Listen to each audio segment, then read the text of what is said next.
In Los Angeles, beneath the blinding lights of the Dolby Theater, a man of laughter and faith was about to face a legend forged in silence and discipline. What began as a charity broadcast meant to heal turned volatile when one man's conviction collided with another's disbelief. Steve Harvey wasn't your typical television host. For decades, he'd been America's preacher in a suit, known for turning pain into parables and comedy into gospel. When Chuck Norris dismissed Jesus as a story people outgrow, he had no idea he was lighting a match near the heart of a man who lived by the word. Steve's eruption on live television, a moment of pure, unfiltered fury, would unleash a national reckoning on faith, pride, and the cost of defending belief in a world built on spectacle.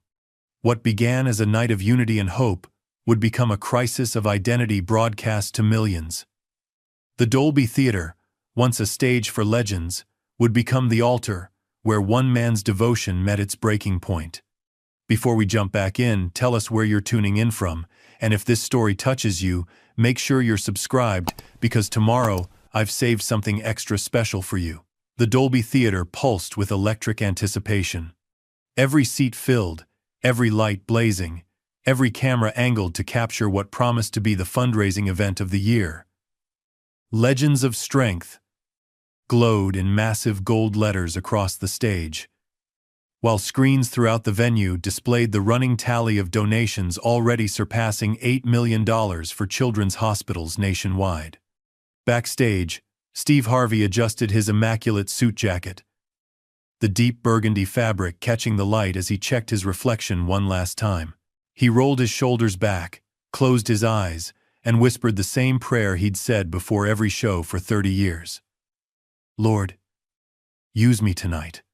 Let your light shine through me. Maya Torres, clipboard clutched to her chest, appeared in the doorway. Her dark hair was pulled back in a tight ponytail, and the headset wrapped around her ear crackled with the controlled chaos of pre-show communications. 5 minutes, Steve, she said, her voice calm despite the frenetic energy buzzing around them. Chuck just arrived. He's in makeup now. Steve nodded, his expression brightening. How's he seem? Quiet. Focused. Maya hesitated, then added, different than I expected. That's Chuck. Steve chuckled. Man of few words until he's got something worth saying. He straightened his tie with practiced precision. The segment's gonna be gold, Maya. 2 different kinds of strength coming together: his discipline, my faith. People need to hear this tonight. Maya smiled tightly. As the show's executive producer, she'd fought for this pairing, convinced the network it would deliver both ratings and substance. But something in the air felt off. Maybe it was the way Chuck had barely acknowledged her greeting, or how the charity's director had whispered about keeping things light 3 separate times. Remember, it's a fundraiser first, she said, tapping her clipboard. We're at 8 million, but we need to hit 12 before the final hour. The hospital wing doesn't build itself. Steve's laugh filled the room. Maya, relax. The Lord brought us here for a purpose. Chuck Norris and Steve Harvey talking strength and resilience while raising money for sick kids? That's a blessing wrapped in entertainment. Served with a side of inspiration. He winked. And you know I always deliver. The stage manager appeared behind Maya. 30 seconds. Mr. Harvey. Steve nodded, his expression shifting from casual to focused in an instant. He rolled his neck, took a deep breath, and transformed before Maya's eyes into the magnetic presence millions welcomed into their homes daily. Let's do this, he said, striding past her toward the stage. Maya watched him go, the uneasiness lingering. In the control room monitors, she could see the audience executives in tailored suits, celebrities in designer dresses, ordinary people who'd paid thousands for charity seats, all buzzing with energy. The camera panned across their expectant faces before cutting to a shot of Chuck Norris, waiting in the wings, his expression unreadable. posture perfect even at 77. The legendary martial artist seemed carved from stone, his eyes fixed on some distant point. The house lights dimmed, and the crowd's murmur rose to a roar as Steve Harvey burst onto the stage, arms wide, smile wider. Los Angeles. His voice boomed through the theater, confident and warm. Are you ready to change some lives tonight? The audience erupted. Camera flashes peppered the darkness like stars. Steve moved across the stage with the ease of a man who'd made a career of owning every room he entered. Now, I'm gonna be straight with y'all, he said, pacing casually as the cheers subsided. We're here for the children tonight. Every dollar, every penny, going to build new wings at children's hospitals across this country. He paused, his expression growing serious. I've visited those hospitals, seen those kids fighting battles no child should have to fight. And let me tell you something. His voice dropped to an intimate register that somehow reached every corner of the massive theater. Those children know more about true strength than most adults ever will. Murmurs of agreement rippled through the audience. A woman in the front row dabbed at her eyes with a tissue. Which is why tonight isn't just about opening wallets, though we definitely want you doing that too. Laughter followed, breaking the tension. Tonight is about exploring what real strength looks like. Not just physical power, but spiritual fortitude. Not just outer toughness, but inner resilience. Steve moved to center stage, his voice taking on the rhythm and cadence that had made his motivational speaking as renowned as his comedy. In my life I've known dark times. Been homeless. Been broken. Been lost. But I'm standing here today because faith lifted me up when my own strength failed. God's grace, not my hustle, not my talent, that's what transformed Steve Harvey from a man sleeping in his car to a man standing on this stage. The audience applauded, several people rising to their feet. Maya watched from the control booth, fingers hovering over buttons, eyes flicking between monitors. This was Steve at his best, vulnerable, authentic, walking that perfect line between preacher and entertainer. But tonight, Steve continued, we're blessed to have another kind of strength joining us on this stage. A man who's dedicated his life to discipline, excellence, and mastery.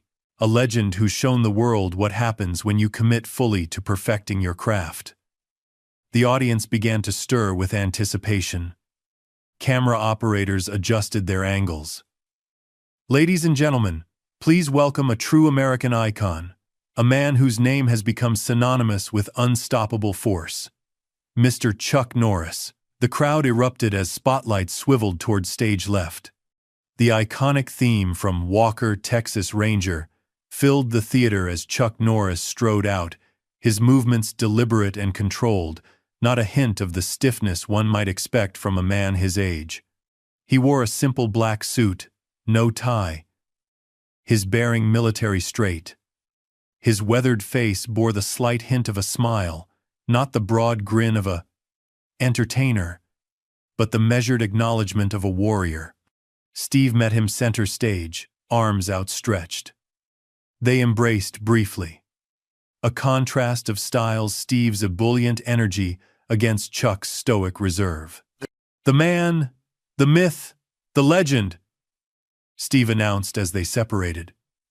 Chuck Norris. Ladies and gentlemen, the internet says when he does push-ups, he's not pushing himself up, he's pushing the earth down. Laughter and applause filled the theater. Chuck's smile widened just slightly as he took a seat in one of two leather chairs positioned center stage. Steve sat opposite him, leaning forward with the eager body language of a born interviewer. Now Chuck, before we dive in, I gotta ask, of all the Chuck Norris facts floating around, which one's your favorite? Chuck chuckled. The sound surprisingly warm coming from such a composed figure. Probably that I counted to infinity, twice. The audience laughed appreciatively. Steve slapped his knee, his face lighting up. See? That's what people don't know about you. The man's got humor. Steve settled more comfortably into his chair. But seriously, we're here tonight talking about strength. And few people on this planet have become more synonymous with that concept than you. 6-time karate world champion, actor, author. You've built an entire legacy around discipline and power. What does strength mean to you, Chuck? Chuck leaned forward slightly, his eyes focused with the intensity that had made him a screen icon. 1. Strength isn't about how hard you can hit, he said, his voice measured and firm. It's about mastery over yourself, your emotions, your limitations. True power comes from within, not from external validation or luck. Steve nodded enthusiastically. That's deep. Self-mastery. I love that. He turned slightly toward the audience. You know, that connects beautifully with faith too. The Bible tells us to take every thought captive. There's a spiritual discipline there that parallels the physical discipline you're talking about. Something flickered across Chuck's expression. Subtle, but unmistakable to those watching closely. A slight cooling, a narrowing of the eyes. I've always believed the only higher power worth trusting is the one within yourself, Chuck replied, his tone still conversational, but carrying a new edge. All these years, the only thing I've seen consistently show up is human will and determination, not divine intervention. A ripple of unease moved through the audience. Steve's smile remained fixed, but those who knew him well could see the momentary confusion in his eyes, the mental recalibration of a conversation suddenly veering off script. In the control room, Maya straightened, her attention sharpening. Stay wide on both of them. She instructed the camera operators through her headset. Capture reactions. Steve laughed, but it didn't reach his eyes. Well, I guess that's where our journeys differ, my friend. Because in my experience, human will runs out, and when it does, faith is what catches you. Does it? Chuck's question hung in the air. Deceptively simple. Steve blinked, his famous quick wit momentarily stalled. It has for me. Every time. Or maybe, Chuck said, leaning back in his chair. You're a remarkably talented man who found inner strength and attributed it to something outside yourself. Sometimes it's harder to acknowledge our own power than to credit a higher source. The temperature in the room seemed to drop 10 degrees. Maya watched Steve's face on the monitor, recognizing the warning signs, the slight tightening around his eyes, the way his smile became more deliberate. She'd produced his shows for years. She knew when the famously composed host was being rattled. Let's go to break, she said into her headset. But the program director shook his head. Ratings are spiking. Keep rolling. Steve adjusted his position, the movement buying him a moment to gather himself. When he spoke again, his voice carried the cadence of testimony, a rhythm honed in churches long before television studios. You know, Chuck, I respect your journey and your philosophy. Truly, I do. But I've walked through valleys where no amount of self-determination could have saved me. My faith isn't a crutch or an excuse, it's the very foundation that makes everything else possible. Chuck nodded politely, but his eyes held challenge. I understand that's your perspective, Steve, and it works for you. But I've traveled the world, studied with masters across every spiritual tradition, and what I've found is that these systems of belief, he gestured vaguely, they're all constructs. Useful for some, perhaps, but ultimately limiting. Someone in the audience gasped audibly. The cameras caught Steve's expression shifting, the consummate professional battling with the deeply devout believer. Limiting? Steve repeated, the single word carrying weight. Chuck shrugged, apparently unaware of the emotional landmine he'd just stepped on.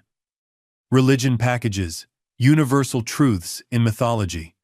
It adds layers that distance people from their own innate power. Why pray for strength when you can develop it? Why credit God for your success when you put in the work? In the control booth, Maya's stomach dropped. She'd researched Chuck extensively, knew he'd expressed spiritual views in past interviews, but nothing that directly challenged religious faith. Had they missed something, or was Chuck simply speaking more candidly than usual? Cut to commercial. She ordered again, more urgently. Negative, came the response from the network executive standing behind her. This is television gold. On stage, Steve's smile had vanished entirely. The audience sat in uncomfortable silence, watching the invisible line being crossed in real time. "Chuck," Steve said, his voice quieter now, intensity building beneath the surface. "Are you saying faith is a weakness?" Chuck met his gaze directly. "I'm saying it can be a beautiful fiction that keeps people from recognizing their true capabilities. Like training wheels on a bicycle, helpful for some, but ultimately something to outgrow." The metaphor hung in the air like a thrown gauntlet. For Steve Harvey, the man who credited God openly for every success, who began each show with prayer, who saw his platform as ministry, there could have been few comparisons more directly challenging. Maya watched helplessly as Steve's hands gripped the arms of his chair, knuckles whitening. "Faith has built hospitals," Steve said, his voice tightly controlled. "Faith has fed the hungry, clothed the naked, given hope to the hopeless. Faith has transformed lives, including mine." "People did those things," Chuck countered calmly. "Good people taking action. The belief system is secondary to the human will driving it." The audience had gone completely still, sensing the tension crackling between the two legends. Camera operators exchanged nervous glances but kept their lenses trained on the unfolding drama. Steve took a deep breath, visibly working to maintain his composure. "We'll have to agree to disagree on that one, Chuck. But I appreciate your candor." He forced a smile, attempting to steer back to safer ground. "Let's talk about your charitable work with—" "That's the problem with faith discussions," Chuck interrupted, seemingly oblivious to the tension he'd created. "They end when challenged, rather than beginning." "No offense intended, Steve. But if your God is real, shouldn't your faith be strong enough to withstand questions?" The sound of Maya's sharp intake of breath was audible through her microphone to the production crew. On stage, Steve's expression shifted, confusion giving way to something darker. For a man accustomed to controlling conversations, to shaping narratives with his charisma and wit, being cornered in front of millions felt like a public ambush. "My faith," Steve said slowly, each word deliberate, "is not on trial here tonight, Chuck." Chuck nodded, but then added, "None of our beliefs should be above examination." "That's my point." The camera caught it all, the flicker of Steve's eyelid, the subtle tightening of his jaw, the momentary darkness that passed across his usually jovial features. Something was building beneath the surface, a pressure looking for release. Maya's finger hovered over the button that would force a commercial break regardless of the director's wishes. The charity event was devolving before her eyes, and no amount of donation dollars was worth the brewing storm she could see gathering in Steve Harvey's expression. In the audience, a woman whispered to her companion just loudly enough to be picked up by the sensitive microphones. "I thought they were friends." Steve heard it. Something in that simple statement, the disappointment, the confusion, seemed to pierce through his rising anger.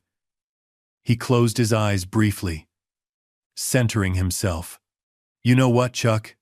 he said, his voice finding its rhythm again. "We came here tonight to talk about different kinds of strength, and maybe this right here is the perfect example." He gestured between them. Two men with different perspectives, different journeys, different truths, but both trying to lift people up in our own ways. It was a masterful pivot, a professional's attempt to salvage the segment. The audience responded with relieved applause, grateful for the tension break. Chuck nodded appreciatively, seeming to recognize the olive branch. "Well said, Steve." But as the applause faded, he added, almost casually, "Though I've always found it interesting how often religious folks need their particular version of truth protected from scrutiny. If something's truly divine, shouldn't it stand on its own?" The words landed like a slap. Steve's expression froze. The reconciliatory moment shattered. "I've given God the glory for 30 years on television, Chuck," he said, his voice dangerously quiet. "Never once hiding my faith or apologizing for it." "That doesn't sound like someone afraid of scrutiny." Chuck shrugged. "I wasn't speaking about you specifically, Steve. Just an observation." But it was too late. The damage was done. On millions of screens across America, viewers watched as Steve Harvey, the consummate professional, the man famous for his cool under pressure, visibly struggled to contain himself. His breathing had changed, his posture tightened, his eyes narrowed. In the control booth, Maya made an executive decision. Break. Now. She slammed her hand on the button before anyone could countermand her. The Legends of Strength logo appeared on screens nationwide as the broadcast cut to commercial, but in the Dolby Theater, there were no commercials to hide behind. No reprieve from the tension that had built to breaking point. The audience watched, cameras still rolling for later use, as Steve Harvey rose slowly from his chair, microphone still clipped to his lapel, broadcasting his every word to the production team if not to the world. 30 years in entertainment," he said, his voice trembling slightly. "And I have never been disrespected like this on my own stage." Chuck looked genuinely surprised. "Steve, I meant no disrespect. I was just sharing my perspective." "Your perspective?" Steve repeated, his voice rising. "Your perspective calls my entire life's foundation a convenient fiction. A child's crutch to be outgrown." His hands were shaking now, a vein pulsing visibly in his temple. "Telling and preparing this story took us a lot of time, so if you are enjoying it, subscribe to our channel. It means a lot to us. Now back to the story." Chuck stood too, his movements fluid despite his age. "I think you're taking this too personally." "Too personally?" Steve stepped closer. "My faith isn't a suit I put on for television, Chuck. It's who I am. It's how I survived. It's why I'm standing here." The audience sat frozen, witnessing something raw and unscripted on a stage known for polish and preparation. Maya was already moving from the control booth, trying to reach the stage before whatever was building reached its flashpoint. Chuck raised his hands in a placating gesture, but his expression remained unmoved. "Steve, everyone has the right to their beliefs. I'm just suggesting that maybe, just maybe, what you attribute to God is really your own inner strength all along." Steve shook his head, a bitter laugh escaping. "The pride of man, thinking he did it all himself." He looked toward the ceiling, then back at Chuck. "You know what your problem is? You've convinced yourself you don't need anything bigger than Chuck Norris. And you've convinced yourself you can't stand without a supernatural crutch." Chuck replied, his patience visibly thinning. "We're going in circles, Steve." The audience collectively held its breath. On stage, two icons stood facing each other, one trembling with barely contained emotion, the other impassive and unmoved. The contrast could not have been starker. Passion versus stoicism. Faith versus self-reliance. Fire versus ice. Maya had almost reached the stage when Chuck, perhaps attempting to end the exchange with something light, made his final mistake. "Look," he said, his tone softening slightly. "We're here for charity tonight. Let's focus on that. The kids don't care if God is real or if Jesus is coming back to save us from ourselves." And with that casual dismissal, with that one careless reference, Something in Steve Harvey, the composed host, the professional entertainer, the man who had built an empire on controlled charisma, finally broke. The crowd gasped as Steve lunged forward. Jesus isn't coming back to save us from ourselves. Chuck Norris's words seemed to hang suspended in the charged air of the theater. Electric and dangerous. For a split second, time stood still. The audience froze, cameras zoomed in, and Maya Torres halted mid-stride at the edge of the stage, horrified recognition blooming across her face. She had seen that look in Steve Harvey's eyes only once before 5 years earlier, when a drunk heckler had made a crude joke about Steve's daughters during a charity event in Chicago. Then, everything accelerated. Steve's body moved before his mind could stop it. 2 quick steps forward. Hands outstretched. He shoved Chuck Norris hard in the chest. The force sent the martial arts legend stumbling backward, surprise flashing across his stoic features as he caught himself just short of falling. The audience erupted in gasps and shouts. Phones rose in unison, capturing what no one had ever seen: Steve Harvey, America's moral compass and comedy icon, physically lashing out on live television. "Don't you dare!" Steve's voice boomed across the theater, raw emotion stripping away decades of broadcast polish. "Don't you dare mock my savior!" Security guards rushed from the wings, but hesitated at the edge of the stage, uncertain how to handle 2 celebrities of this caliber. The charity's director appeared beside Maya, his face ashen. "Stop this. Now." Chuck straightened, adjusting his jacket with deliberate slowness. His expression hadn't changed, the same controlled calm that had made him a legend, but his eyes had hardened to flints. When he spoke, his voice was quiet yet carried throughout the suddenly silent theater. "Is this your Christian witness, Steve? Putting hands on someone for speaking their truth?" The words hit harder than the shove. Steve flinched as though struck, his rage momentarily giving way to confusion, then horror. He looked down at his outstretched hands as if they belonged to someone else, as if he couldn't believe what they had just done. In the control room, technicians sat frozen at their stations. The program director's voice cut through their headsets. "We're still off air for 90 more seconds. Someone get down there and separate them." But Maya was already on it, stepping between the 2 men with the authority of someone who had managed celebrity egos for decades. "Enough," she said, her voice pitched low but commanding. "Both of you, step back. Now." Steve's chest heaved with ragged breaths. The magnitude of his actions was beginning to register on his face, shock mixing with shame. Anger, giving way to disbelief. Chuck remained motionless, watching Steve with the calculating gaze of someone who had spent a lifetime reading opponents.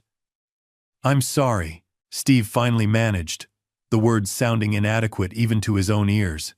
"I shouldn't have, that was—" He struggled to find the right words, sweat beading on his forehead beneath the hot stage lights. Chuck gave a single measured nod. "No, you shouldn't have." He turned to Maya. "I think it's best if I leave now." "No, wait," Steve said, reaching out again before catching himself and withdrawing his hand. "Chuck, please. That was unacceptable. When you said that about Jesus."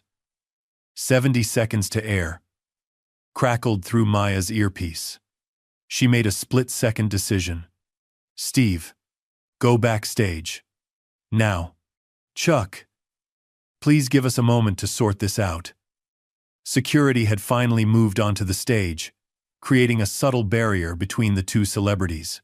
The audience remained riveted, hundreds of phones still recording every moment of the unfolding drama.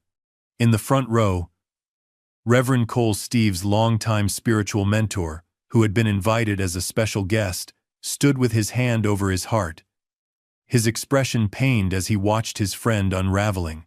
"I can't just walk off," Steve protested.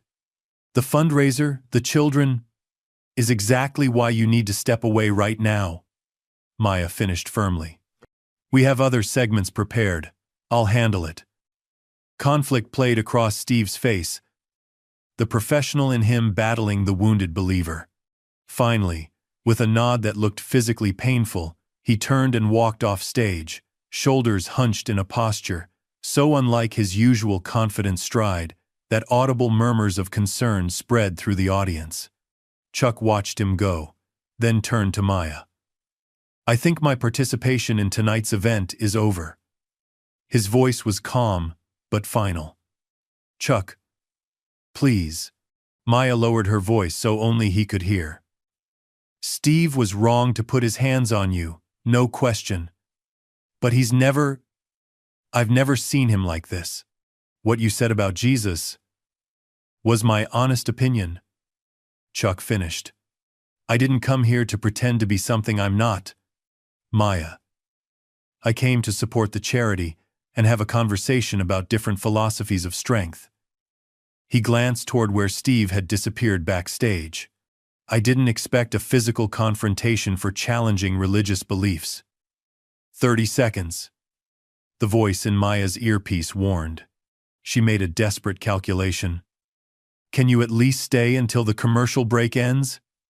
Let me announce you've had to leave early. Otherwise, it looks like what just happened, Chuck stated flatly. A religious man losing control when his faith was questioned. He considered for a moment, then nodded. Fine.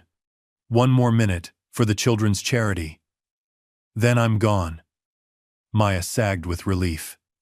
Thank you. She gestured to the stage manager. Bring me a microphone. Now! As the commercial break ended, viewers across America returned to find not the scheduled conversation between two legends, but Maya Torres standing center stage, poised and professional despite the chaos that had erupted moments before. Welcome back to Legends of Strength, she began smoothly. We want to thank Chuck Norris for joining us tonight and for his generous contribution to our fundraising efforts. She gestured to Chuck, who nodded stoically to the audience. Camera operators, instructed through their headsets, kept their shots tight, avoiding the visible tension in the room. In living rooms across America, the transition seemed almost normal. A simple schedule change, rather than the aftermath of a physical altercation. Chuck has another commitment this evening and needs to leave a bit earlier than planned, Maya continued, the practiced lie sliding easily from her lips. So, please join me in thanking him for being here tonight. The audience, still shocked, offered scattered applause. Chuck raised a hand in acknowledgement, then walked off stage with the same measured dignity that had defined his career, his expression betraying nothing of the confrontation that had just occurred. Coming up next, Maya continued without missing a beat. Musical sensation Greenlight will perform their latest hit, followed by our special tribute to the brave children fighting at St. Jude's Hospital. But first, let's take a moment to hear from our sponsors. As the broadcast cut to commercial again, Maya's professional smile dropped. She handed the microphone to a waiting technician and rushed backstage, following the path Steve had taken moments earlier. Behind her, she could hear the audience erupting into frantic conversations, the collective shock finding voice now that the cameras were off. Backstage was controlled chaos. Staff members huddled in corners, whispering urgently. Network executives shouted into phones.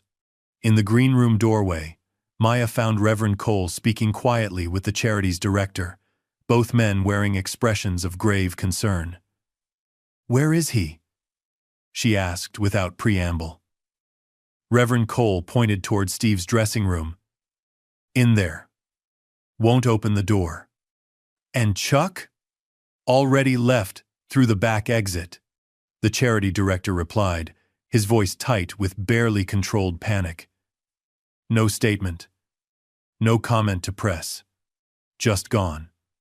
Maya closed her eyes briefly, calculating the damage. How bad is it out there? The director held up his phone, screen facing her. Twitter was exploding with hashtags. Number, Steve vs. Chuck. Number, Faith Fight. Number, Legends Meltdown. Video clips were already circulating shaky phone footage from audience members showing Steve pushing Chuck, their confrontation playing out in viral snippets. "It's everywhere," he said grimly. "Every major news outlet will have this within the hour." Maya nodded, unsurprised, but still dismayed. "I need to talk to him." "He won't listen to any of us," the director warned. "He's Maya. I've never seen him like this. It's like he's in shock." "I've known Steve for 15 years, she replied, already moving toward the dressing room. "Let me try." She knocked firmly on the door. "Steve, it's Maya. I'm coming in." Without waiting for a response, she tried the handle locked. "Steve, open the door. Now." Silence. "Stephen Harvey," she said, using his full name as she had only once before the night his father died. "Open this door, or I swear I will have security break it down. The show is still going on out there. We have 5 more segments, millions of dollars at stake, and 300 sick children counting on us to finish strong. You do not get to hide in there." A moment passed. Then another. Finally, the lock clicked. Maya pushed the door open to find Steve sitting motionless in front of the dressing room mirror, staring at his reflection as if searching for someone else in the glass. His trademark suit jacket was draped over a chair, his tie loosened, his usual impeccable appearance disheveled. "What have I done?" he whispered, not looking at her. Maya closed the door behind her. For a moment, she said nothing, assessing the man before her. Not the celebrity, not the host, but the human being she had worked alongside for years. She had seen Steve angry, had seen him disappointed, had seen him exhausted. She had never seen him broken. "You put your hands on Chuck Norris on live television," she said finally.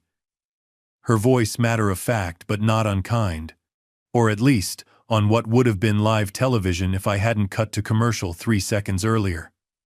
Steve's head snapped up. "It didn't air? The shove?" "No. But about 500 audience members recorded it on their phones, so..." She shrugged. "Same difference in 2025. Steve closed his eyes, a shudder running through his body. "I've spent 30 years building a reputation of integrity, Maya. 30 years telling people that faith brings peace, brings control, brings light." His voice cracked. "And then I go and do something like this?" "He provoked you," Maya said softly. Steve shook his head sharply. "No. Don't give me that." Chuck spoke his truth. Bluntly, yes, but honestly. "And his voice caught. "I responded with anger instead of grace, with violence instead of understanding." He looked back at his reflection, disgust evident in his expression. "What kind of witness is that?" Maya moved further into the room, perching on the edge of the makeup counter. "Steve, you're human. Humans make mistakes. Not mistakes like this," he insisted. "Not public mistakes that undermine everything I claim to stand for." He picked up his phone from the counter, glancing at the screen before tossing it aside with a groan. "It's everywhere already, isn't it?" Maya nodded, not bothering to soften the truth. "Trending #1 worldwide." Steve buried his face in his hands. All those children counting on tonight's fundraiser.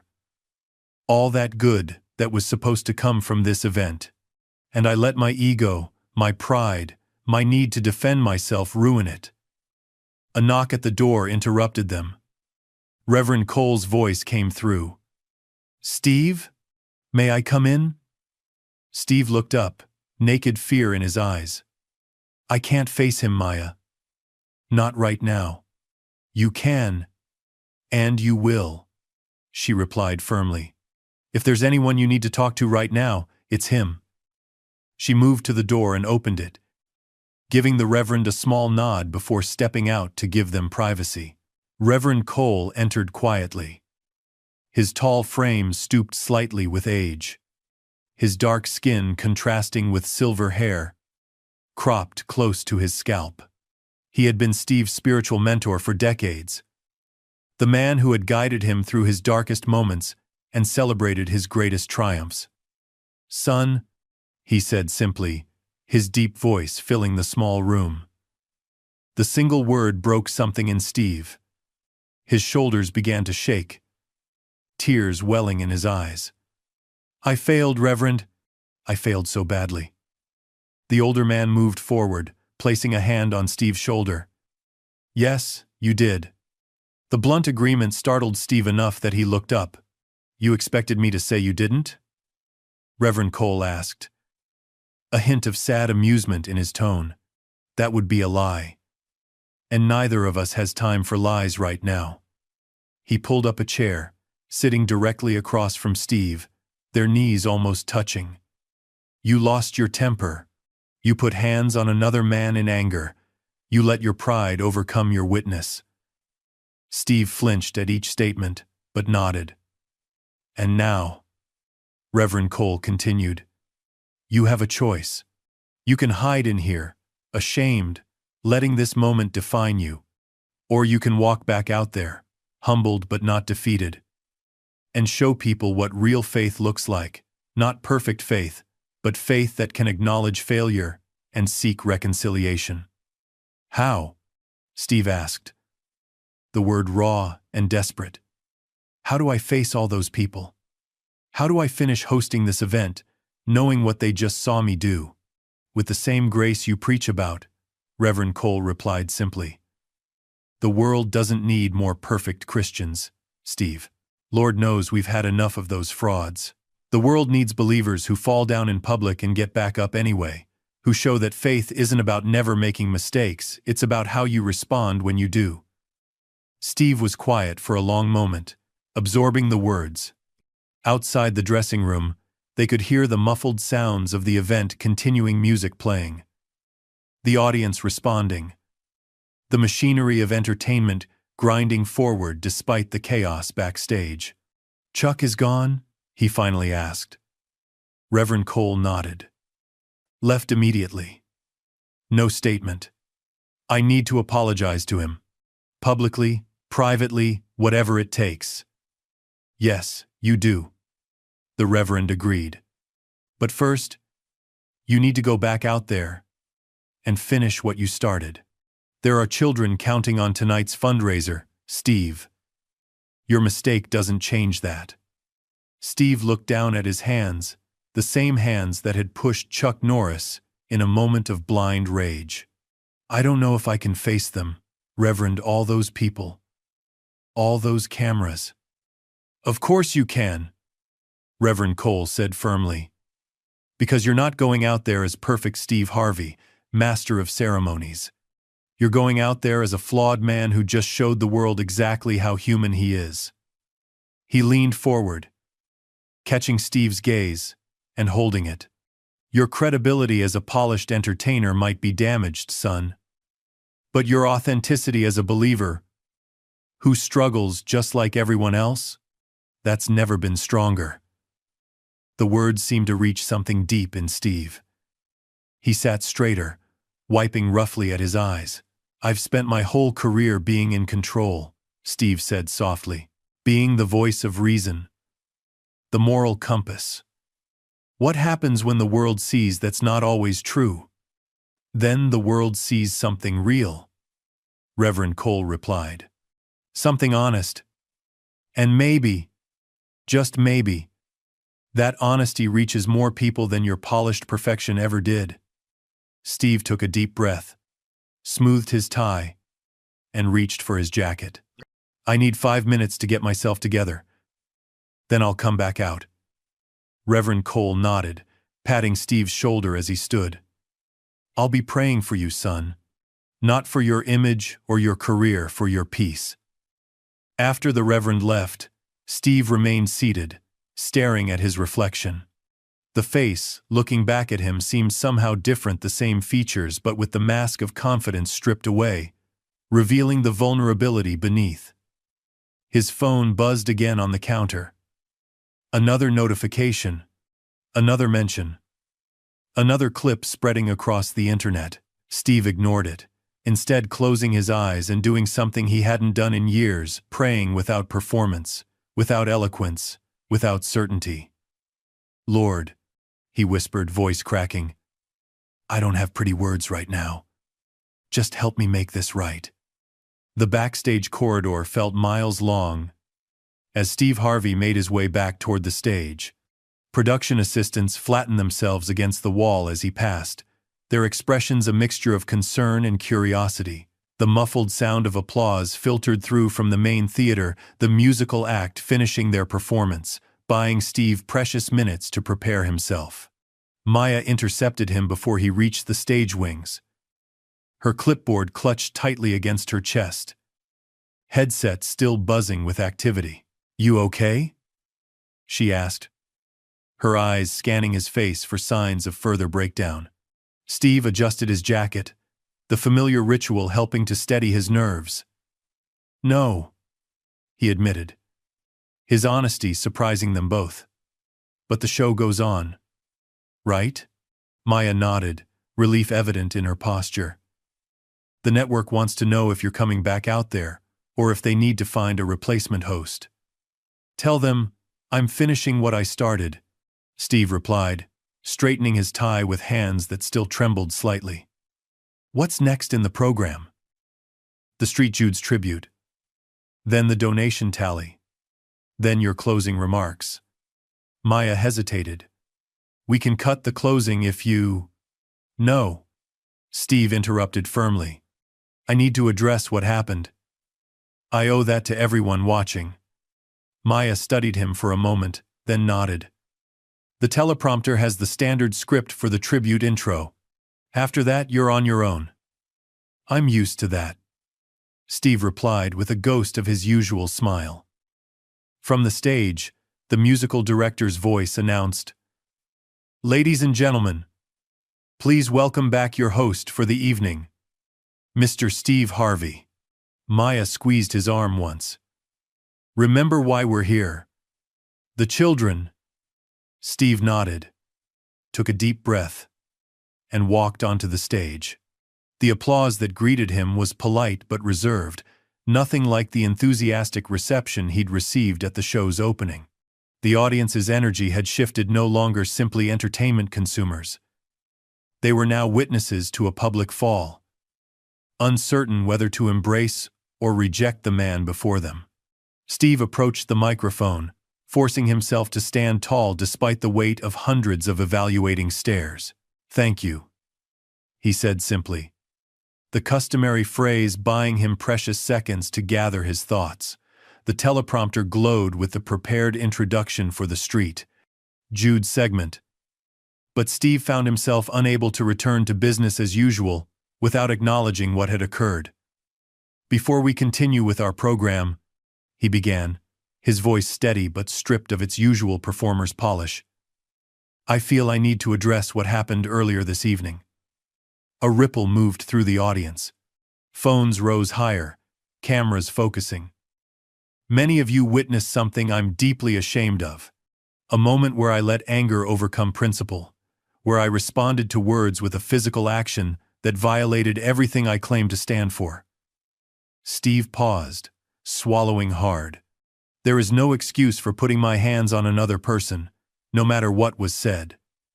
Chuck Norris came here tonight as our guest, and I failed to show him the respect he deserved, not just as a legend, but as a fellow human being." The theater was utterly silent, the audience collectively holding its breath. "I've spent decades talking about faith, about grace, about how God changes a man from the inside out." Steve's voice grew quieter, forcing the audience to lean forward to catch his words. "Tonight, I showed you that sometimes that change is still a work in progress. that sometimes the old man wins a round over the new creation. In the front row, Reverend Cole nodded slowly, encouraging. To Chuck, who has already left the building, I offer my deepest and most sincere apology. To all of you watching, I ask not for your forgiveness, but for your understanding that a man's worst moment doesn't have to be his defining moment. Steve straightened his shoulders. Now, the important work we came here to do continues. Because regardless of my personal failings, there are children who need our help tonight. He turned toward the screens behind him, as they illuminated with images of children in hospital beds, their brave smiles contrasting with the medical equipment surrounding them. Ladies and gentlemen, I invite you now to open your hearts, and yes, your wallets, as we share the inspiring stories of the real heroes we're here to support, the children and families of St. Jude's Children's Hospital. As the tribute video began to play, Steve stepped to the side of the stage, standing in respectful silence as the children's stories filled the massive screens. The audience's attention shifted from his personal drama to the powerful images before them, young faces showing courage beyond their years. Parents speaking of hope in the darkest moments, doctors explaining treatments made possible through charitable giving. Maya appeared beside him, keeping her voice low. That was good, Steve? Honest. He nodded, not trusting himself to speak again yet, his eyes fixed on the screens where a 7-year-old girl described her battle with leukemia with matter-of-fact bravery. The donation numbers are still climbing. Maya continued. What happened with Chuck hasn't affected the fundraising. If anything, she hesitated. If anything, what? Steve prompted. Donations have actually spiked in the last half hour. We're trending toward 14 million, 2 million over our goal. Steve closed his eyes briefly, conflicting emotions washing over him. Relief that the charity wouldn't suffer for his actions. Shame that his public failing might be driving attention and therefore donations. Gratitude that something positive could emerge from the wreckage of the evening. The tribute video concluded with a montage of children ringing ceremonial bells to mark the end of their treatments, their families celebrating beside them. The audience applauded warmly, many wiping away tears. Steve returned to center stage as the screens transitioned to show the donation tally $13,457,982 and rising by the second. Look at that number, he said, genuine awe in his voice. Look at what we can accomplish when we come together for something bigger than ourselves. He gestured toward the steadily increasing figures. Every dollar represents hope. Every dollar represents a statement that these children matter, that their fights matter, that we stand with them even in their darkest hours. The audience applauded again, the earlier tension beginning to dissolve in the face of the evening's true purpose. I'd like to take this moment to thank everyone who has contributed tonight. Steve continued, finding his rhythm again. From our corporate sponsors to every individual who picked up their phone and gave what they could. He paused, then added with quiet sincerity, and a special thank you to Chuck Norris, whose generous personal donation of $1 million demonstrates a heart for these children that transcends any philosophical differences he and I may have. Murmurs of surprise and appreciation rippled through the great rend and ovation crowd. In the control booth, the program director nodded approvingly. It was a graceful acknowledgement, a first step toward repair. As the planned program drew to its conclusion, Steve found himself facing the final moments of the broadcast. Traditionally, this was when he would deliver an inspirational closing, tying the evening's theme together with humor and heart. The teleprompter remained blank. This part had always been left to Steve's improvisational brilliance. But tonight, standing before an audience that had witnessed his very public failing, the usual platitudes felt hollow. insufficient.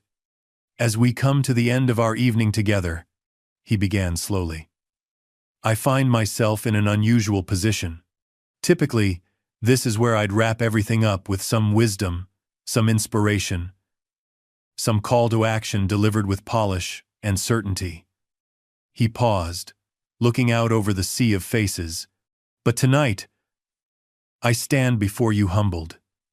Earlier, you saw me fail to live up to my own standards, my own proclaimed values. You saw faith without grace, strength without control, a contradiction that I'm still trying to reconcile within myself. The audience was utterly still, hanging on his every word. And yet, despite witnessing that contradiction, you continued to give. You continued to support these children. You demonstrated a compassion that transcended judgment. Steve gestured toward the donation total, which had now surpassed $14 million. Perhaps there's a lesson in that for all of us, for me especially. That our worst moments don't have to define us. That grace exists, even when we fail to extend it to others. That strength isn't about never falling, it's about how we rise afterward. His voice grew stronger, finding its familiar cadence. Tonight was supposed to be about different kinds of strength. And in the end, maybe it was just not in the way we planned. We saw the strength of conviction, the strength of principle, but most importantly, we saw the strength of compassion, the kind that looks past human, failing to see the larger purpose. Steve took a step forward, addressing the audience directly, intimately. I don't know what happens next. I don't know how this night will be remembered, or what consequences will follow. But I do know this. $14 million is going to change lives. $14 million is going to give children a fighting chance. And if my public failing somehow contributed to that total, then perhaps some good can come even from my worst moment. He drew a deep breath. Thank you for your generosity. Thank you for your compassion. And thank you for reminding me that none of us, not even those who stand on stages and speak of faith, are beyond the need for grace. As the applause rose around him, Steve felt a curious lightness, not the euphoria of a successful performance, but something quieter and more profound. The mask had cracked, the perfect image shattered, and in that breaking, something authentic had emerged. The stage lights dimmed, signaling the broadcast's end. Steve nodded once to the audience, a simple acknowledgement rather than his usual theatrical bow, then turned and walked off stage. Maya was waiting in the wings, her expression a mixture of professional assessment and personal concern. How bad is it out there? Steve asked quietly as they moved away from the stage. She glanced down at her phone. It's mixed. Some are calling for your head, saying you've revealed your true character. Others are defending you, pointing out that everyone has a breaking point. She scrolled further. The religious discussions are getting heated both sides, using what happened to validate their positions. Steve nodded wearily. And the network? Emergency meetings happening right now. Maya admitted. Your contract has a morality clause, Steve. They're discussing options. The reality of potential professional consequences settled over him like a heavy cloak. 30 years of building a career, a brand, a reputation potentially undone in 30 seconds of lost control. I need to speak with Chuck, Steve said. Privately. Not through publicists or lawyers. Do we have any way to reach him directly? Maya hesitated. His manager says he's not taking calls right now, but... She lowered her voice. I have his personal cell. He gave it to me last year when we were trying to book him for that veteran special. Would you text him for me? Ask if he'd be willing to meet. Somewhere private, away from cameras. She nodded. I'll try. No promises. As they reached the dressing room area, Reverend Cole approached. His expression somber, but kind. You spoke from the heart out there, son. It was good. Steve sighed heavily. Too little. Too late, maybe. That's not for you to decide, the Reverend replied. You've taken the first step. Now comes the harder work. Salvaging my career? Steve asked with a bitter edge. Reverend Cole shook his head. Reconciling your faith with your humanity, understanding that the very conviction that makes you strong can become a weapon when pride attaches to it. He placed a hand on Steve's shoulder. You defended God tonight, Steve. But ask yourself, does the Creator of the universe need defending? Or did you react because Chuck's words threatened not God, but your identity as God's defender? The question hit Steve with unexpected force, exposing layers of motivation he hadn't been ready to examine. Before he could respond, Maya's phone buzzed in her hand. It's Chuck, she said, surprised. He's willing to meet. Tomorrow morning, 8 a.m., at his ranch outside the city. Tell him I'll be there. Steve replied immediately. As Maya typed the response, Steve turned back to Reverend Cole. Will you come with me? I could use your wisdom. The older man shook his head slowly. This is between you and Chuck. Some conversations need to happen man to man, without mediators or witnesses. He squeezed Steve's shoulder. But I'll be praying for you both. For healing. For understanding. And for the humility to see past your differences to the common ground beneath. Steve nodded. Grateful, yet apprehensive. Tomorrow would bring a reckoning more private but no less significant than tonight's public one. As exhaustion from the emotional ordeal washed over him, he found himself clinging to a single, surprising truth. Beneath the shame and regret, he felt more authentic than he had in years. The perfect image had been shattered, but the man beneath remained. Flawed, struggling, human, and perhaps, for the first time in decades, truly seen. Morning light bathed Chuck Norris's ranch as Steve Harvey's SUV approached the sprawling main house. The property stretched for hundreds of acres, a sanctuary built from decades of success in Hollywood and martial arts. Steve hadn't slept. His night consumed by reading reactions to the incident and fielding urgent calls. His social media had exploded.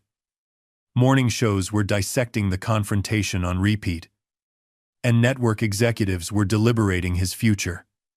"We're here, sir," his driver announced as they pulled up to the tasteful combination of rustic and modern architecture.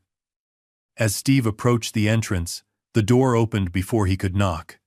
Chuck stood there in simple black pants and a gray t-shirt that belied his 77 years. "Steve," he acknowledged with a slight nod. "Chuck," Steve replied. "Thank you for agreeing to meet." Chuck led him through the house to a back patio overlooking pristine hills. A table had been set with coffee and water. They sat across from each other, the setting deliberately neutral. No one had the higher ground. For a moment, neither spoke. Birds called from nearby trees. A gentle breeze stirred the air. "I've rehearsed what to say 100 times," Steve finally began, "but none of it seems adequate." Chuck regarded him steadily, expression revealing nothing. "What happened was inexcusable," Steve continued. "I reacted out of anger, out of pride, out of a place that contradicts everything I claim to believe. And for that, I am deeply sorry." Chuck studied Steve with the measured gaze of someone who had spent a lifetime reading opponents. "Why did you push me, Steve?" he finally asked. His tone neither accusatory nor angry, simply curious. The directness caught Steve off guard. He'd expected recriminations or legal threats. "Because I felt attacked," he admitted. "Not physically, of course. But when you spoke about Jesus, about faith being a crutch, it felt like an attack on the very foundation of who I am." Chuck nodded slightly. "And your response was to physically attack me in return?" "Yes," Steve acknowledged. The single syllable, heavy with regret. I let emotion override reason. I let pride override principle. Pride, Chuck repeated thoughtfully. In all my years of martial arts training, the most dangerous opponent was never the strongest or fastest. It was always the one with the most pride. He took a sip of coffee. Pride blinds. Pride deceives. Pride tells you that you're defending something noble when you're really just defending your ego. The observation struck uncomfortably close to home. Steve shifted in his seat. You think that's what happened? That I was defending my ego, not my faith? I think there's often very little distance between the two. Especially for public figures like us, whose identities become intertwined with what we represent. Steve considered this.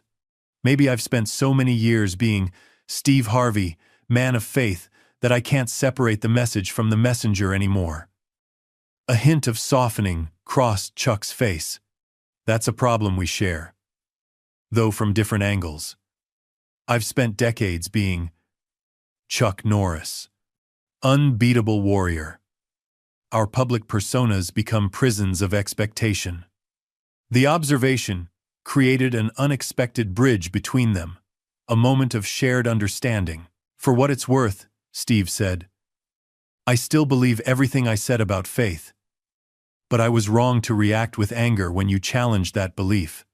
And I was definitely wrong to put my hands on you. Chuck nodded. I appreciate that. He paused, then added, and I could have expressed my perspective with more sensitivity.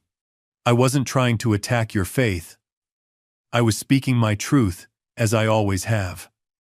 I thought you shared my specific beliefs, Steve ventured, given your past interviews mentioning God. Faith and religion are complex, Chuck explained. My spiritual journey has taken me through many traditions. What I've found valuable in all of them is the emphasis on inner discipline and accountability. What I reject is dependency, the idea that we need external salvation rather than internal transformation. Rather than feeling defensive, Steve found himself genuinely curious. Why can't it be both? Why can't God empower that internal transformation? Perhaps he does, Chuck conceded, but in my experience, people often use faith as a substitute for action. Prayer as a replacement for discipline. They credit God for successes they worked for and blame the devil for failures they created. Steve listened, truly hearing the perspective that had triggered his anger. You've studied martial arts your entire life, he said. Would you say you mastered them on your own, through pure self-reliance? Chuck raised an eyebrow. No. I had teachers, mentors. So you acknowledge that some wisdom came from outside yourself? A slight smile touched Chuck's lips. Touché. Yes.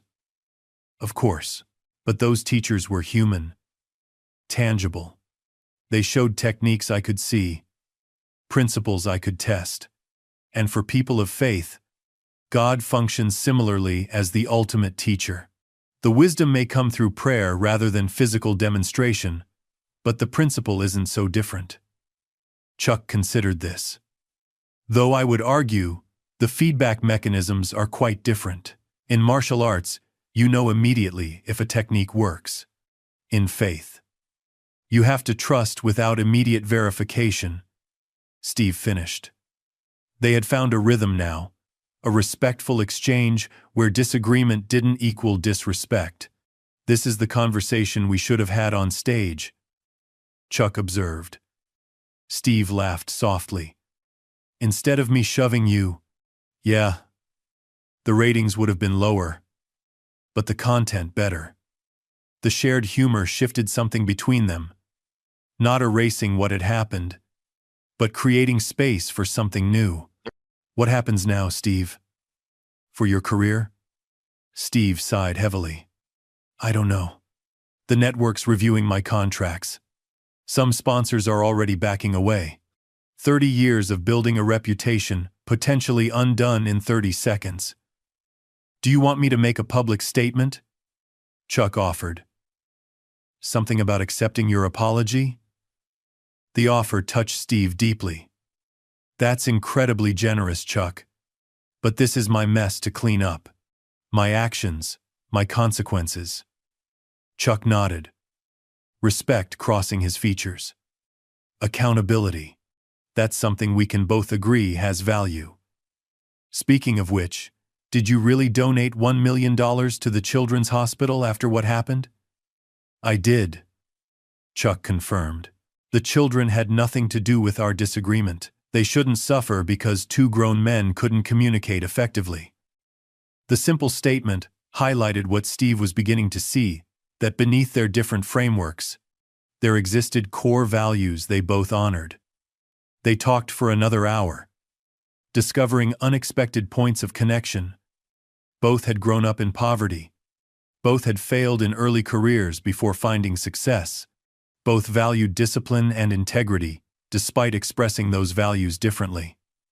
As Steve prepared to leave, Chuck walked him to the door. "What will you tell the press about our meeting?" he asked. "The truth.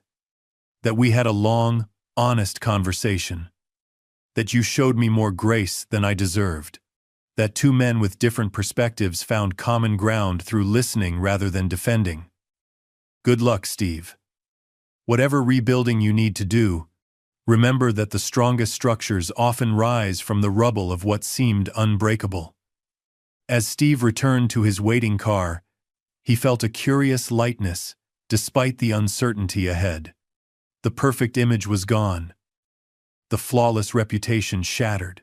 But in its place was something potentially more valuable: authenticity, humility, and the freedom that comes from being seen at your worst and still accepted.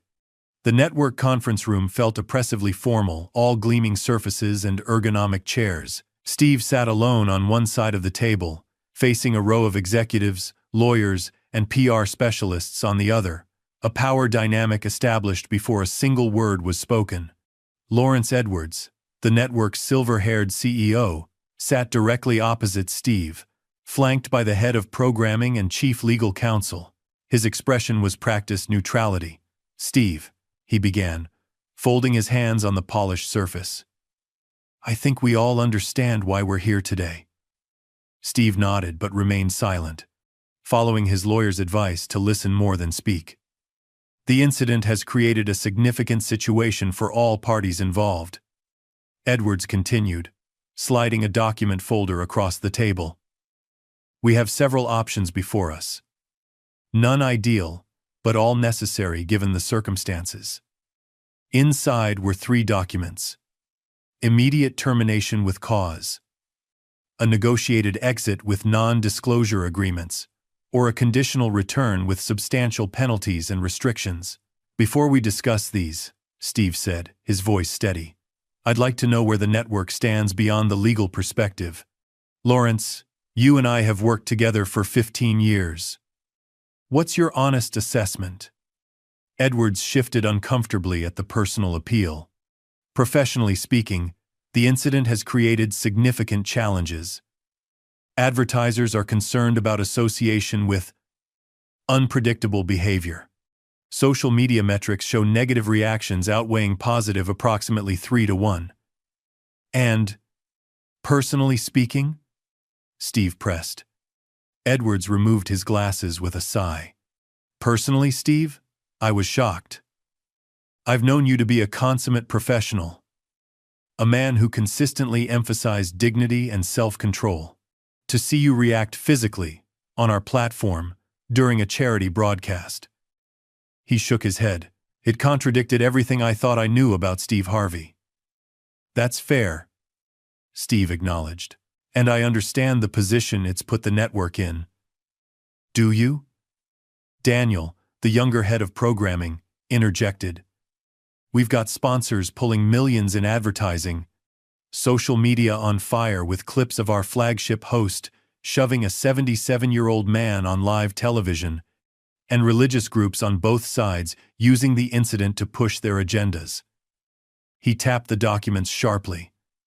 These aren't just options, Mr. Harvey. They're lifeboats from a sinking ship. Steve suppressed a defensive reaction. I understand the commercial impact. I also know that Chuck Norris and I have reached an understanding. He's not pursuing legal action. That's helpful but insufficient, the legal counsel noted dryly. The issue isn't just potential litigation from Mr. Norris. It's the breach of contract regarding public conduct. What about the conditional return? Steve asked, tapping the final document. That would require several commitments, Edwards explained. A public apology to everyone involved. Professional counseling for anger management. A 3-month probation with heightened content review. And a 30% reduction in compensation to offset advertising losses. Steve recognized they weren't offering redemption so much as penance public, prolonged, and profitable for them. He considered his options carefully. I have a different proposal, he said finally. Edwards raised an eyebrow. We're listening. I take a 60-day leave of absence. Unpaid. During that time, I do the necessary personal and professional work. The anger management counseling, yes, but also a series of conversations, public ones, about faith, philosophy, and our increasingly divided world. What kind of conversations? Edwards asked, interest flickering across his face. Real ones. Not scripted, not performed. Conversations where people with fundamentally different worldviews actually listen to each other. Starting with Chuck Norris and me. Daniel scoffed. You think viewers want philosophy lessons from the guy they just watched lose control on national television? I think what happened resonated because it reflects a larger truth about our culture. Steve countered evenly. We talk at each other, not with each other. We defend positions rather than exploring ideas. When challenged, we react with emotion rather than engagement. He leaned forward. What if instead of hiding from what happened, we use it as a starting point for something meaningful? Something that acknowledges human complexity instead of pretending it doesn't exist? The executives exchanged skeptical glances, but Edwards looked thoughtful. What exactly are you proposing? A 6-episode special series called Strength and Faith. Uncommon Conversations. Each episode brings together people with fundamentally different worldviews. Not for debate, not for conflict, but for genuine dialogue. And you would host these conversations? Edwards asked skeptically. After demonstrating such a volatile reaction to opposing viewpoints? That's precisely why it needs to be me. Because I failed publicly, and now I have the opportunity to grow publicly. Steve leaned forward. The first episode would feature Chuck and me, revisiting our confrontation, exploring what triggered it, and modeling what real reconciliation looks like. Daniel shook his head. Too risky. Too philosophical. Our viewers want entertainment, not a therapy session. Your viewers are human beings, navigating a world that's increasingly divided, Steve countered quietly. What happened between Chuck and me? That's happening every day on social media, in politics, in families. People reducing others to the beliefs they hold, then attacking those beliefs instead of understanding the person behind them. Edwards tapped his pen thoughtfully. There's something there. The ratings spike during your confrontation suggests viewers are drawn to authentic moments, even uncomfortable ones. Especially uncomfortable ones, Steve corrected, because they reflect reality. After further discussion, Edwards finally spoke. The probation terms remain non-negotiable, as does the counseling. But instead of a simple leave of absence, we could explore this series concept with strict oversight and the understanding that one misstep means immediate termination. Steve nodded. I accept those conditions. As Steve left the network offices, he texted Maya that he wasn't fired yet and was meeting with Reverend Cole next. The church sat quiet and dignified on a tree-lined street, its modest architecture reflecting the Reverend's preference for substance over spectacle. "You look tired, son," Reverend Cole observed as Steve took a seat in his book-lined study. Steve explained the network's decision, then added, "But I'm struggling with something deeper. All these years, I've presented myself as a man of unshakable faith. But when my faith was challenged, I didn't respond with grace or wisdom. I responded with pride and anger." "Yes, you did," Reverend Cole agreed simply. "So what does that say about my faith? Was it all just talk? Just a performance?" The Reverend considered the question carefully. "Do you remember Peter in the Garden of Gethsemane?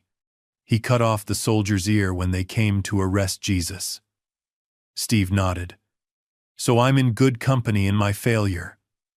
"That's not my point," the Reverend corrected. "My point is that genuine faith isn't about perfect performance. It's about honest transformation, a process that includes failures and moments when our humanity overwhelms our spirituality." He stood, moving to the bookshelves. "The problem isn't that you failed, Steve. The problem is that you and many others have presented faith as if it eliminates the possibility of failure, as if believing strongly enough creates some kind of spiritual force field against human frailty." The observation cut to the heart of Steve's discomfort. "I've been preaching a perfect faith I couldn't live up to." "We all have," Reverend Cole replied. "Faith doesn't eliminate our struggles. It gives them meaning. It doesn't prevent our failures. It redeems them." As Steve left the church, something had shifted within him, not a resolution, but a permission to sit honestly with his contradictions. The path forward remained uncertain, but for the first time, he could see possibility emerging from the wreckage of his perfect image. The studio lights felt different this time. Less glaring, less intimidating. Or perhaps it was Steve who had changed, approaching this moment with a humility that transformed his relationship to the spotlight. 6 weeks had passed since the incident that had threatened his career and shaken his identity. 6 weeks of soul-searching, counseling sessions, and conversations with both faith leaders and critics. 6 weeks of rebuilding not the perfect image he had once cultivated, but something more authentic. The set of strength and faith, uncommon conversations, was deliberately different. No flashy graphics or elaborate staging. Just 2 comfortable chairs positioned at a slight angle, creating an intimate space for genuine conversation rather than performance. 5 minutes, Steve," Maya said, approaching with clipboard in hand. "Chuck just arrived." Steve nodded, adjusting his simple navy tie. "How is he?" "Calm," Maya replied with a slight smile. "But then, when isn't he? The network executives are watching from the control room," she added. "Edwards flew in specifically for this." "Let them watch," Steve replied, surprisingly at peace with the scrutiny. "This isn't about saving my show or pleasing the network. It's about creating something honest." There was no audience present, a deliberate choice to ensure the conversation remained genuine rather than performative. Just cameras, a minimal crew, and the weight of expectations. Chuck appeared from the opposite side, moving with his characteristic deliberate grace. At 77, he remained commanding, posture straight, gaze direct, every movement controlled. They met at center stage, the memory of their confrontation hanging between them. The red light on the camera illuminated. Maya gave a silent countdown. "Good evening," Steve began, his voice stripped of its usual polish. "My name is Steve Harvey. And 6 weeks ago, I lost control on national television. During a charity event, I responded to words with physical aggression.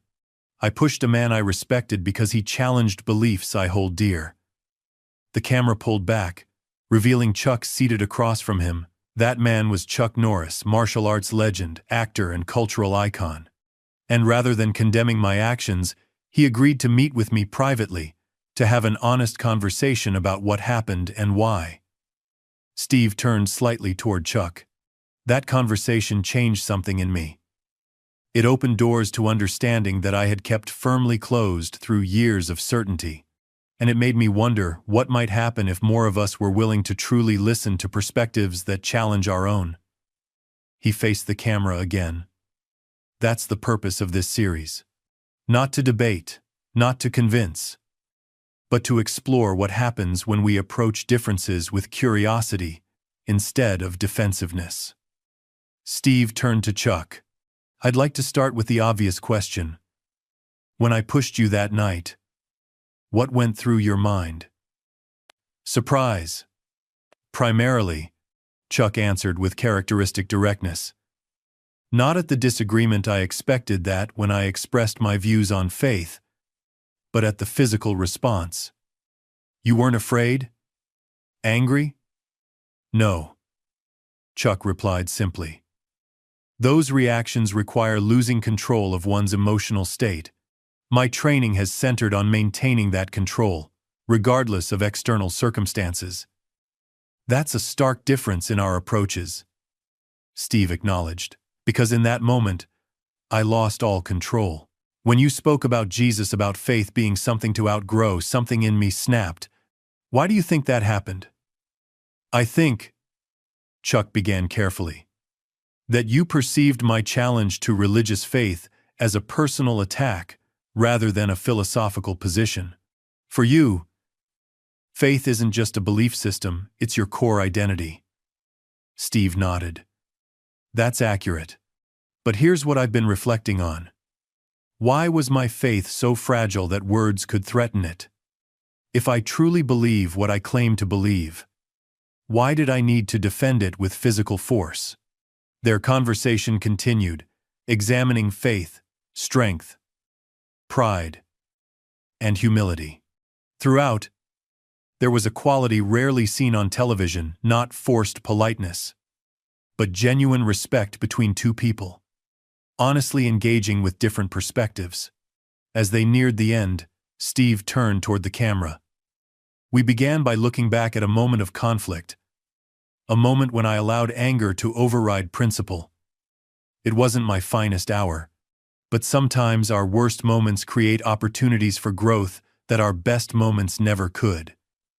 He leaned forward, expression earnest. What I've learned is that true strength isn't found in certainty that never questions or conviction that never doubts. It's found in the courage to examine our beliefs honestly, to acknowledge our limitations humbly, and to engage with difference curiously rather than defensively. After the recording ended, network executive Lawrence Edwards approached, his expression thoughtful. That wasn't what I expected, he admitted. It was compelling, uncomfortable in places certainly, challenging, but compelling in a way I didn't anticipate. The series continues. As Steve left the studio that evening, he felt a sense of peace despite the uncertain path ahead. The perfect image had been shattered, but in its place stood something far more valuable. A man willing to face his flaws, embrace his complexity, and use his platform not to proclaim certainty, but to create space for honest exploration. Not a neat conclusion, not a problem solved, but a path unfolding with all its challenges and opportunities for growth. The journey continues. Up next, we have 2 more incredible stories that are waiting for you. Just click the image you want to watch, and it will take you there. If you enjoyed this video, make sure to subscribe. It would mean a lot.